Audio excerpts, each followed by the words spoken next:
வாழ்க்கையின் அனுபவத்தை இங்கு கூற வேண்டும் என்று விரும்புகிறேன்.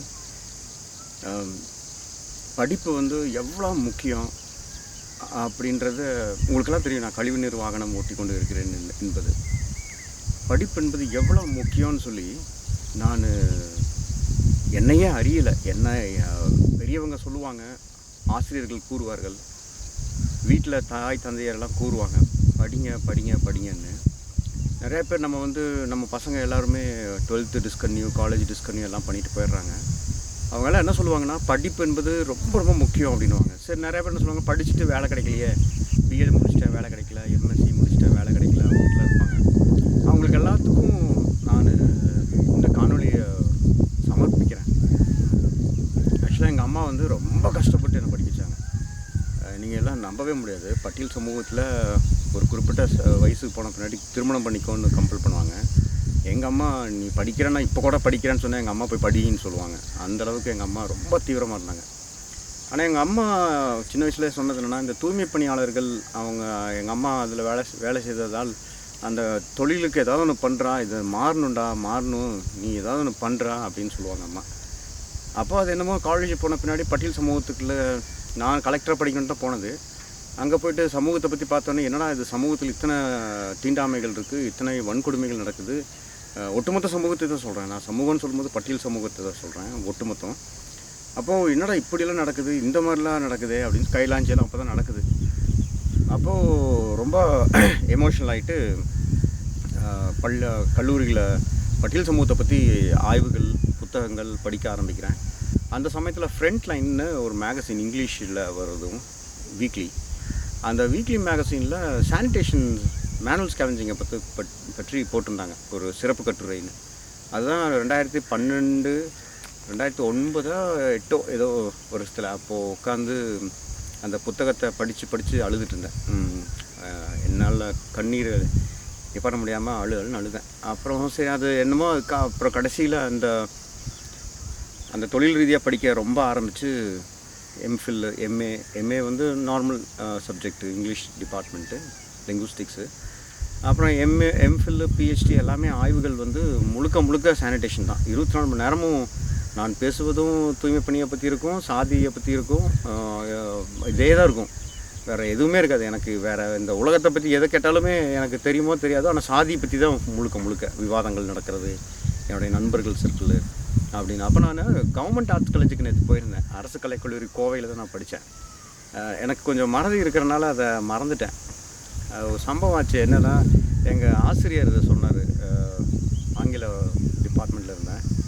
அப்போ ஆங்கில பேராசிரியர் சொன்னார், நீங்கள் இங்கே படிச்சிங்கன்னா கண்டிப்பாக ஹைதராபாத்தில் போய் படிங்க, அப்படி இல்லைன்னா டீ கடை வச்சுக்கோங்கன்னாரு. ஏன்னு கேட்டால், படிச்சுட்டு அங்கே போய் மேற்படிப்பு படிக்கிறதா இருந்தால் படிங்க, உங்களுக்கு ஃப்யூச்சர் நல்லாயிருக்கும். ஏன்னா இப்போ எல்லாமே ரிட்டையர்ட் டைம் ஆகிட்டோம். இப்போ நீங்கள் நெட்டில் முடிச்சிட்டிங்கன்னா லைஃப்பில் செட்டில் ஆகிடலாம் அப்படின்றாரு. அதுதான் ஹைதராபாத் போகும்போது சீட் கிடச்சிருச்சு. வெயிட்டிங் லிஸ்ட்டில் கிடச்சிருச்சு சீட்டு கிடச்சா காசே இல்லை.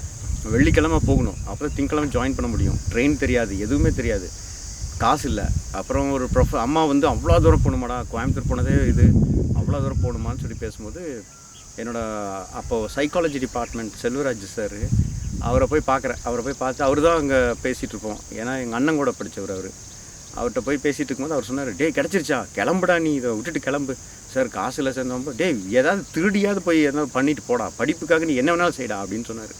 அந்த ஊக்கம் ரொம்ப பெருசாக தெரிஞ்சுது. அப்போ வீட்டில் போய் ஏதாவது பாத்திரத்தை ஏதாவது கொண்டு போய் அடகு ஏதாவது வீட்டையே விற்றாலும் பரவாயில்ல, நீ போய் படின்னு வரும். அப்போ அவங்க சொல்கிறதெல்லாம் பாருங்கள், அது எப்படி எங்கே முடிஞ்சிருக்குன்னு பாருங்கள். அதுதான் முக்கியம். அப்புறம் அம்மாட்ட பேசுகிறேன், அம்மா ஒத்துக்க மாட்டேங்கிறாங்க, ஓரளவு யோசிக்கிறாங்க, ஹைதராபாத் தனியாக பையன் அனுப்பணுமா அப்படின்னு. அப்புறம் அந்த ப்ரொஃபஸரை வச்சு பேச வைக்கிறேன் அம்மாட்ட. அம்மா உடனே சரிப்பா அப்படின்றாங்க. காசு இல்லை, வெள்ளிக்கிழமை தாலியை அடகு வச்சு காசே தரமாட்டாங்க. வெள்ளிக்கிழமை எங்கள் அம்மா மேலே மதிப்பு இருக்கிறனால காசு கொடுத்துட்றாங்க. அந்த காசை எடுத்துகிட்டு ஹைதராபாத் போயிடுறேன். ஹைதராபாத் போயிட்டு இந்த மாதிரிலாம் படிக்கிறோம். இதெல்லாம் படிச்சுட்டு இருக்கும்போது தூய்மை பணியை பற்றி எழுதிக்கிட்டே இருக்கிறேன். நம்ம படிப்பு வட்டத்தில் என்ன சொல்லுவாங்கன்னா, நீ படி, நீ எழுது, அந்த எழுத்துக்கள் மாற்றத்தை கொண்டு வரும் அப்படின்னு சொல்கிறாங்க. 2012 நான் எழுத ஆரம்பித்து 2020 வரைக்குமே நான் எழுதிட்டு இருக்கிறேன். தூய்மை பணியை பற்றி தான் முழுக்க. இப்போ இந்தியாவில் தூய்மை பணியை பற்றி யாராவது எழுதுறதாக இருந்தால், நான் எழுதிய கட்டுரையை அவர்கள் கோடிட்டு காட்டாமல் எழுதுது மிகவும் சிரமம். ஏன்னு அந்தளவுக்கு ஆய்வுகள் பண்ணியிருக்கோம். அப்போது சரி எல்லாம் முடிஞ்சது. போஸ்ட் டாக்டரேட் பண்ணேன் இந்தியன் இன்ஸ்டியூட் ஆஃப் அட்வான்ஸ்டு, பெரிய இன்ஸ்டியூட்டு. அங்கே படித்த அதில் போன முதல் பட்டியல் சமூகத்தில் இருக்கிற இளைஞர் நான் தான். அங்கே போயிட்டு அதுக்கப்புறம் சவுத் ஆஃப்ரிக்கா போய் படிக்கிறேன். அங்கேயும் போய் தூய்மை பண்ணி படிக்கிறேன். படித்து முடிச்சுட்டு வந்துடுறேன். ஓகே, எல்லாமே எழுதி முடிச்சாச்சு. நம்ம சொல்ல வேண்டியது முக்கியமான கருக்களை சொல்லியாச்சு. அதுக்கப்புறம் நான் படிக்க விட மாட்டேங்கிறாங்க. அது வேறு ஒரு காணொலி போட்டிருந்தேன். அதுக்கப்புறம் சரி என்ன பண்ணுறதுன்னு சொல்லி பார்க்கும்போது நான் சில ஆய்வுகளில் கண்டுபிடிக்கிறது என்னென்னா, இந்த தொழில் மேலே தீண்டாமை உலகம் முழுக்க கக்கூஸ் புராணங்க, உலகம் முழுக்க எந்த பிரச்சனையும் கிடையாது. இந்தியாவில் மட்டும் இந்த தூய்மை பணி மேலே ஒரு ஸ்டிக்மா இருக்குது. அப்படின்னும் பொழுது இந்த ஸ்டிக்மாவை அட்டென்ஷன் சமூகம் இந்த சமூகம் வந்து இந்த ஸ்டிக்மான்றதை ஒரு கேவலன்ற ஒரு அடையாளத்தை ஒடுக்கிறதுக்காக, அதை நீக்கிறதுக்காக எந்த ஒரு முயற்சியும் பண்ணது கிடையாது. இவங்க இப்படி இருக்கிறதுக்கு காரணமும் அரசு வைத்திருக்கிற அரசு நடத்துகிற முறை. ஏன்னு கேட்டால் இவங்களுக்குன்னு வேலை நேரமோ சட்டமோ தனியாக கிடையாது. இவங்களுக்குன்னு தனி சட்டம் கிடையாது. அதே சமயத்தில் இவங்களை வந்து எஸ்மா கீழே போட்டுருவாங்க. ஆனால் குரூப் 4 எம்ப்ளாயின்னு சொல்லுவாங்க. இவங்க மட்டும்தான் தெருவில் உட்கார்ற தூய்மை பணியாளர்கள் மட்டும்தான் தெருவுலையும் குப்பையிலையும் போகிற ஒரே அரசு ஊழியர். அவங்க தான் ஒரு கொத்தடிமையான அரசு ஊழியர்களே கொத்தடிமையாக இருக்கிறது தூய்மை பணி மட்டும்தான். அப்படின்ற ஆய்வு கண்டுபிடிச்சி இவங்களுக்கு சுயமரியாதை வேணும், அந்த சுயமரியாதையை பற்றி நம்ம விவாதம் பண்ணணும்னு சொல்லி நம்ம பட்டியலினத்தில் இருக்கிற தாழ்த்தப்பட்டோர்னு வார்த்தையை பயன்படுத்தாதீங்க. பட்டியலினம் ஏன்னா தாழ்த்தப்பட்டோர்னால் நம்மளாம் தாழ்த்தப்படலை, நம்ம பட்டியலில் இருக்கோம், அவ்வளோதான். இப்போ பட்டியலினத்தில் இருக்கிற தலைவர்கள்ட்டெல்லாம் போய் சொல்கிறோம். அவங்க என்ன சொல்லுவாங்க, டேய் அவங்களே அந்த வேலைக்கு போகிறாங்க, அந்த வேலையை விட்டு வர வேண்டியதானே, அவங்களே வரதில்லை, அப்புறம் என்னடா சுயமரியாதை இல்லை, அந்த வேலைனா சுயமரியாதை இருக்காதுன்னு சொல்லிடுறாங்க. நான் எதுக்கு போராட்டேன்னா அவங்க உட்காரணுன்றதுக்காக அட்டெண்டன்ஸ் எல்லாம் வெளியே வச்சு எடுக்கக்கூடாதுன்னு சொல்லி போராடுறேன் நீலகிரி மாவட்டத்தில். அப்போது அந்த அந்த அந்த பிரச்சனை முடிஞ்ச பின் இவங்கக்கிட்ட போய் சொல்கிறேன், இவங்க யாரும் எடுக்காதனால சரி நம்ம தான் சொல்லணும் இல்லையா, எழுதாயிடுச்சு. இந்த பக்கம் இவங்கக்கிட்ட பேசுகிறோம், இவங்க எடுக்க மாட்டேங்கிறாங்க, எழுதுனதை படிக்க மாட்டேங்கிறாங்க. அப்படின்னும் போது நான் என்ன பண்ணுறேன்னா தூய்மை பணின்ற ஒரு பிரச்சனையை வந்து எடுத்து வேலை செஞ்சுக்கிறேன். ரொம்ப கேவலம்னு சொல்லுவாங்க. அதனால் நாங்களே இறங்கி இந்த ஆடியோ கிரெயின்ஸ் இருக்கிறதுனால இங்கே வச்சு போடுறேன். அதனால் நான் படித்து முடிச்சுட்டு நான் இந்த தூய்மை பணியை பற்றி ரொம்ப ஆராய்ச்சி பண்ணதில்லை. நான் என்ன கண்டுபிடிச்சேன்னா, இந்த தூய்மை பணி வந்து மிகவும் கேவலமாக நடத்தப்படுகிறார்கள் அப்படின்னு சொல்லி எனக்கு சின்ன வயசுல தெரியும். எங்கள் அப்பா சொல்கிறது வரலாறு எல்லாமே அப்போ ஆவணங்களும் படிக்கும்போது தெரியுது. இப்போ ஆகவே நான் வந்து இந்த இயக்கங்கள்கிட்ட போய் சொல்கிறேன், தலித் இயக்கங்கிட்ட, முக்கியமாக பட்டியலில் இருக்கவங்ககிட்ட. அவங்க வந்து இந்த பிரச்சனை எடுக்க மாட்டேன்ட்டாங்க. அவனுக்கு என்னடா சுயமரியாதை அப்படின்னு சொல்கிறாங்க. உண்மையாக சொல்கிறேன், என்னுடைய போராட்டம் வந்து அவங்களுக்கு உணவு கொடுக்கணும், பர்மனெண்ட் கொடுக்கணும், வேலைக்கு ஆட்களை சேர்க்கணும் அப்படின்றது கிடையாது. என்ன வேணும்னா அவங்களோட சுயமரியாதை. இந்த மக்களுக்கு சுயமரியாதைன்றது இல்லவே கிடையாது. நம்ம வந்து மழப்புள்ளி மரணங்கள் நடக்குது இல்லையா, இந்த மழப்புள்ளி மரணங்களை தடுப்பதற்கு கூட இவங்க சுயமரியாதை காரணம். ஏன்னா அரசு சட்டம் அப்படி இருக்குது. ஒரு மேஸ்திரி சூப்பர்வைசர் தான் அவங்களுக்கு பெரிய ஒரு ஆஃபீஸர் மாதிரி அவங்க பண்ணுறது தான். அப்படின்னு இருக்கும்போது தான் சரி நான் வந்து மெட்ராஸ் ரிசைன் பண்ணிவிட்டு நீங்கள் யாரும் எடுக்கிறதில்லன்னு சொல்லி நானே எடுக்கிறேன். நான் எடுத்து தனியாலாம் நின்று போகிறேன். தெரியும் இல்லையா, ஒரு மாவட்டத்தில் நம்ம வேலை செய்யும்போது நம்ம வேலை செய்யும்போது அந்த மாவட்டத்தில் தனியால் நின்று எப்படி போராடுறதுன்னு சொன்னால் ஆர்டிஐ மூலியமாக மட்டும்தான் அப்படின்னு சொல்லி போராடி முடிச்சுட்டு கடைசியில் சரி அந்த மக்கள்கிட்ட போய் சொல்கிறாங்க. அப்புறம் நான் படிக்கும் பொழுதே பார்த்துக்கிட்டோன்னா எங்கள் மாவட்டத்தில் நீலகிரி மாவட்டத்தில் வேலை செய்கிறவங்க வந்து செப்டி டேங்க் வேலை செய்கிறவங்க யாரும் வேலை செய்கிறதில்ல. நம்ம மக்கள் வேலை செய்யறது, வெளியாட்கள் வந்து வேலை செய்கிறாங்க. ஒரு செப்டி டேங்க் பிஸ்னஸாக பண்ணுறதில்ல. ஆகவே நான் வந்து ஏன் இது நம்ம ஆட்கள் எப்படி நைட் நேரத்தில் பண்ணிட்டு இருக்காங்க, நீங்கள் இருக்கிறதா பண்ணுறீங்க, ஏன் பண்ண மாட்டேங்கிறீங்க, பப்ளிக்காக பண்ணலாம்ல, ஒரு வண்டி இன்சூரன்ஸ் போட்டு லோன் போட்டு பண்ணிக்கலாம்னு கேட்டப்போ அவங்க இல்லை இது வந்து சாதி அடையாளம், இதை எங்களே திணிக்காதீங்க, நாங்கள் பண்ண மாட்டோம்னு சொன்னாலும் நானே சரி இதனால தான் சாதி இருக்குது, பணத்தில் தான் சாதி, இது வந்து 1000 ரூபாய் எடுக்கிறது அவன் 10,000 ரூபாய் 20,000 ரூபாய் எடுத்து போகிறான், நீங்கள் நியாயமாக பண்ணலாம்ல அப்படின்னு சொல்லி அப்புறம் நான் ஃப்ரெண்ட்ஸ்லாம் பண்ணிட்டு இருக்கும்போது சரி ரொம்ப கேவலம் தான். அது நினச்சி கூட பார்க்க முடியாது. உங்களுக்கு தெரியும், ஒரு போஸ்ட் டாக்டரேட் முடிச்சு செப்டி டேங்க் போய் டேங்க்குள்ளே இறங்கி வேலை செய்யறதும். நான் என் தொழிலாளிகள் உள்ள இறக்க மாட்டேன், நான் தான் இறங்குவேன். அதே சமயத்தில் தொழிலாளிகளை வந்து ஒழுங்காக மதிக்கலனாலோ நான் வேலை செய்ய மாட்டேன் இருப்பேன். அது மாதிரி வேலை செஞ்சுட்டு ரொம்ப அவமானங்கள், அது சொல்ல முடியாத அவமானங்கள். என்னோடய துணைவியார் வந்து நைட் நாள் வீட்டுக்கு வரும்போது துணியெல்லாம் ஸ்மெல் அடிக்கும், அழுகுவாங்க. என் துணைவியார் என்னடா பண்ணிட்டு இருக்கிறேன், படித்து முடிச்சுட்டு இப்படி செஞ்சுட்டு இருக்கிறேன்.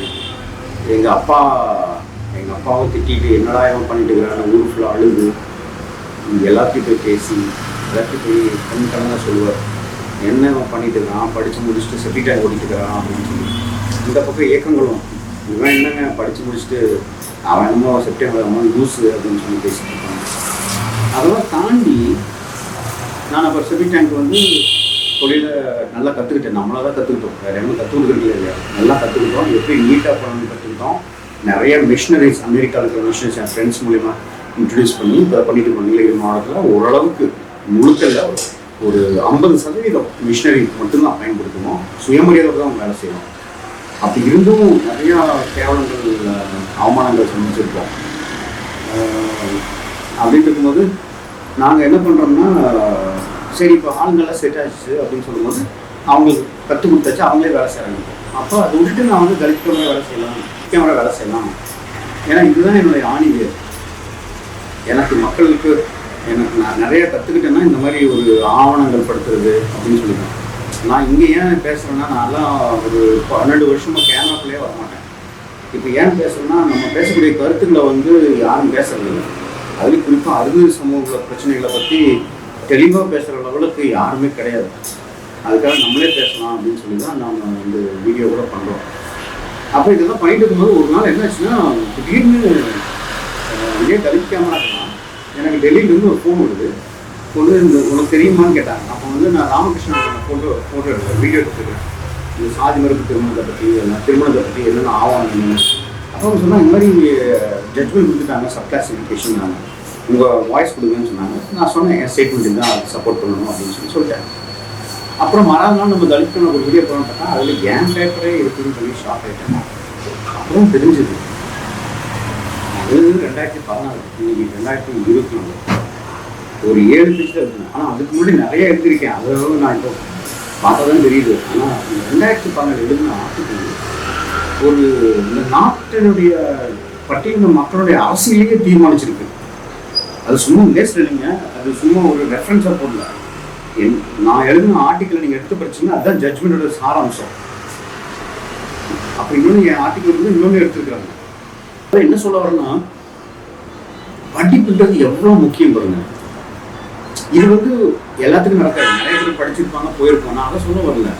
ஆனால் என்னை வாழ வைக்கிறது இது வரைக்குமே தலித் கேமரா வந்ததில் எதுவுமே கிடையாது. என்னோட நெட்ஒர்க், என்னோடய ஃப்ரெண்ட்ஸ் சர்க்கிள். நீங்கள் படிக்கும்போது உங்கள் நெட்ஒர்க்லேருந்து எல்லாமே மாறிடும். அதனால் படிக்கும்போது உணர்வு ரீதியாக படிங்க, இந்த தொழில் ரீதியாக படிக்காதீங்க. இது படித்தா பிஎட் போகலாம் அப்படின்னா படிச்சிங்கன்னா கண்டிப்பாக அது பிஎட் கிடைக்கலன்னா நீங்கள் மாணவ கலந்து போயிடுவீங்க. படிக்கிறது வந்து அறிவுக்காக படிக்கணும். அறிவுக்காக படிச்சிட்டிங்கன்னா மட்டும் உங்கள் வாழ்க்கையில் உங்கள் ஜென்ரேஷனே மாறுன்றது தான் நான் சொல்ல வரேன். ஏன்னா படிப்பு என்னால் எத்தனை வார்த்தைகளில் சொல்ல முடியும் தெரியல. பட்டியலின மக்களுக்கு மட்டும் இல்லை, ஒட்டுமொத்த சமூகத்துக்கு சொல்கிறேன். படிக்கணும்னு ஆரம்பிச்சிட்டிங்கன்னா அதை தொழில் ரீதியாக படிக்காதீங்க. நீங்கள் படிங்க. படிக்கும்போது உங்களுக்கு எந்த சப்ஜெக்ட் இன்ட்ரெஸ்டாக இருக்கோ அந்த சப்ஜெக்ட் எடுத்து பண்ணுங்கள். அந்த சப்ஜெக்ட் இன்ட்ரெஸ்டாக இருந்துச்சுன்னா முழுக்க இன்வால்வ் பண்ணி பண்ணுங்கள். தொழிலை மேலே வச்சு வருமானம் இதில் வரும்னு சொல்லி மட்டும் படிச்சிங்கன்னா நீங்கள் மனம் தளர்ந்து போயிடுவீங்க. ஒன்றுமே இல்லைங்க. நீங்கள் வந்து 10th 8th 6th படிக்கிறீங்கன்னா பசங்களுக்கெல்லாம் வீட்டில் வந்து பசங்களுக்கு நியூஸ் பேப்பர் படிக்க வைங்க. அதை மட்டும் இந்த 10th 12th வரைக்கும் படிச்சிட்டிங்கனாலே போதும். நீங்கள் குரூப் 4 எக்ஸாமில் நீங்கள் குரூப் 1 பாஸ் பண்ணிடலாம். ஒன்றுமே இல்லைங்க. அது சும்மா படிப்புன்றது ஆர்வம் தான், ஒரு கடமையாக ஒரு தொழில் கிடையாது, ஒரு மூட்டை தூக்கிட்டு போகிற தொழில் கிடையாது. அது வந்து நீங்கள் ஜாலியாக படிச்சுட்டு நீங்கள் பண்ணலாம். அது என்னோட ஆர்டிக்கல் வந்து இன்னைக்கு இப்படி ஆயிருக்குன்னா எனக்கு உண்மையில ரொம்ப ஆச்சரியம்.